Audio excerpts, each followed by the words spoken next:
朋友们好，我是李医生。冬天吃得多又不想运动呢，体重必定会蹭蹭的往上涨，这怎么办呢？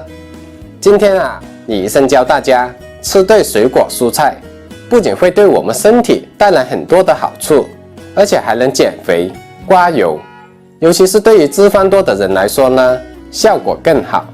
那哪些果蔬更符合这个刮油标准呢？接下来我们一起来学习5种刮油果蔬，您更喜欢哪一种呢？第一，韭菜。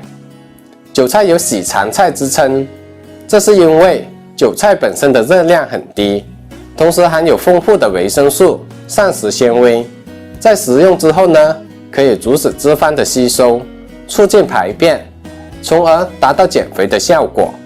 此外，如果是怕冷、手脚冰凉、容易腰酸的女性，适当吃一些韭菜呢，也可以很好的改善以上的症状。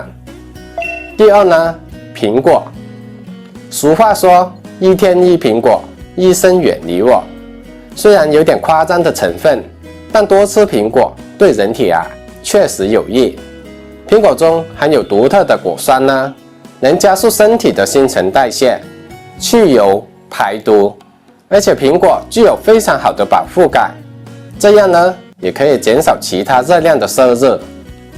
第三呢，香蕉。香蕉中呢富含维生素 B1、B2、钾元素、镁元素等等，这些营养素呢能更好的促进糖类和脂肪的代谢，预防浮肿，消除疲劳。大量的膳食纤维呢也有助于增强饱腹感。香蕉中的镁还有燃烧脂肪的功效。第四呢，山楂。这个山楂具有非常好的减肥效果。山楂中有机酸呢，可以抑制体内脂肪的形成，也能消耗脂肪。山楂减肥的效果呢，堪比泻药。所以，如果您正在减肥期间的话呢，不妨经常吃一点山楂，或者是用山楂干呢泡水喝，能够起到非常不错的减肥瘦身效果。第5，葡萄柚。葡萄柚呢，包含能够促进新陈代谢的柠檬酸和有利尿作用的钾。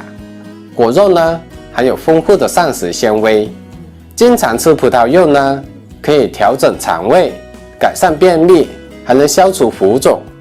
好了，朋友们，看完了记得在视频下方点赞、订阅、点亮旁边的小铃铛，同时呢把它分享给亲朋好友，让更多的人受益。